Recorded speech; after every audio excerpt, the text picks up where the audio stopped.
Hello, my people. FOGers, one more time. Here I go. I know it's been a while. My apologies for taking so long to get this done. So many things are going on. I'm not going to make excuses. I couldn't make up my mind how I wanted to approach this and move forward with it. But here we go. This is what we're going to do. And while we're doing this, while I'm popping off at the mouth, I'm hoping you're hearing a little bit of sounds of something you may remember or a group you might remember. I'm not going to tell you who it is. Go dig it up at YouTube, Google it, find out what it is. The name of the song is You Make Me Work, and that's all I'm going to give you. You can find out the artist for yourself if you want to. But before I proceed, I actually just want to give a shout out, respect due, and pay this moment right now to family.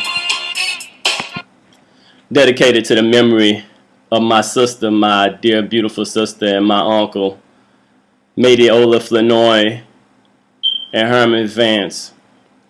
This is actually another segment of what we're going to call man's purpose, man's work and his purpose.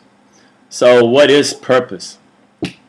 You actually have to say that purpose is defined as something aimed at, the reason for being. You can say more specifically, I guess you can say it's the why of a thing. Why does something exist? Why is a person existing? Why are we born? Why are we here? That type of thing. Man's greatest purpose and man's first purpose ultimately is relationship being with Almighty God, with his creator. If you go back and look in John 17, you realize before Jesus Christ was crucified, before he was captured, before he was betrayed, in the garden, one of the things that he prayed for to God was that man would know God. Man would know the one true and living God. And man would know Jesus Christ, whom was sent to earth to have a relationship with God. The reason why man was sent. The reason why man was here. Christ was here for man to have a relationship with God. It is Christ being the vehicle that we have the relationship with God. Hope that makes sense to you. But the relationship with God is vital, because in that relationship, we know the relationship that we have with God is the way that we relate to one another. And if we don't have a relationship with God, there's something missing in relationships that we have on a person-to-person basis. Because the relationship should be centered around the four-letter word love. Yes, love. And we have to understand first and foremost who love is and what love is in order for us to have a relationship with one another. And then knowing God, we also get to understand and know ourselves and knowing our purpose. The next bringing us to the next relationship, which is actually a man having a relationship with himself. And often we get relationship through our work, the tilling of the ground. If you go back and look in Genesis chapter 2, God said that everything was good, but that there was no man to till the ground. And in our work, we understand that there's a sharpening of the axe and understanding of what our gifts and our talents are and what our capabilities may be. Not only that, but what our tendencies are, what are our habits. What do we need to build on from a character standpoint? As we're developing that, we're getting more into preparing for a relationship to have not only for ourselves and not only with ourselves, but as we go beyond that, having a relationship with what our talents are and knowing who we are and knowing what our purpose is from that step. And then we're going into the preparation of having a companion.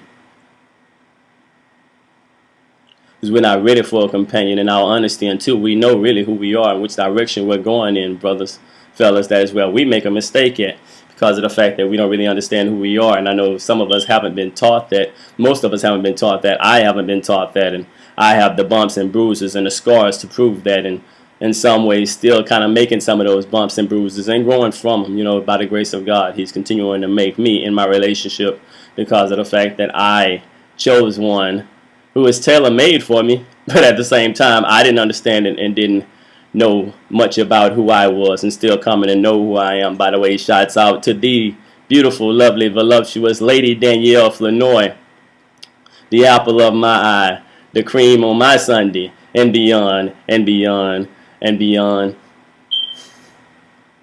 So even in the midst of that, y'all, we're connected. And actually, she just celebrated 40 years of life. So want to give her a shout out for that too. So any of you guys know her, connected to her, give her a little bit of handshake, pat on the back, a cyber hug, or whatever it may be. But in our search for companionship, a man understands his relationship with God, and as he understands his relationship with himself and with God also, he starts finding himself in the factors of trying to find out what the lady is that he should be looking for. Who's going to help him to go forth in the mission of life that God has given him.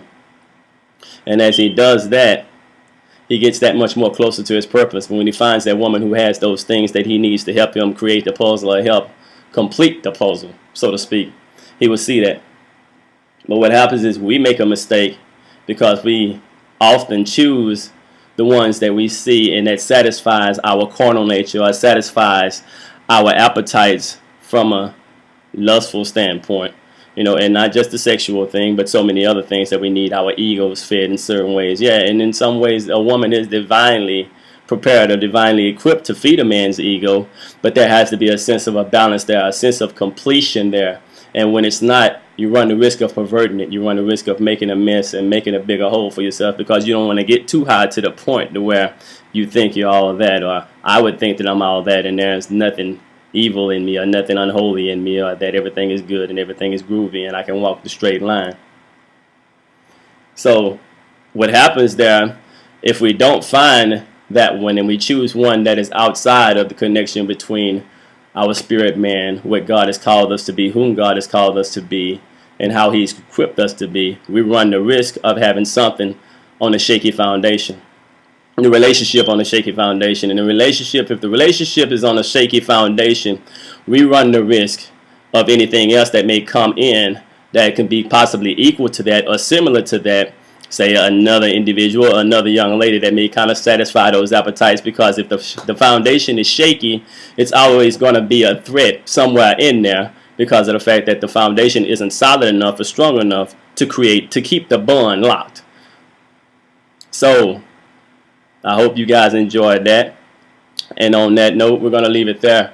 I know there were a couple of things that were there that were possibly similar to something that I said in the past. And if it was, please forgive me. I'm still sharpening the axe and we're still growing in this thing.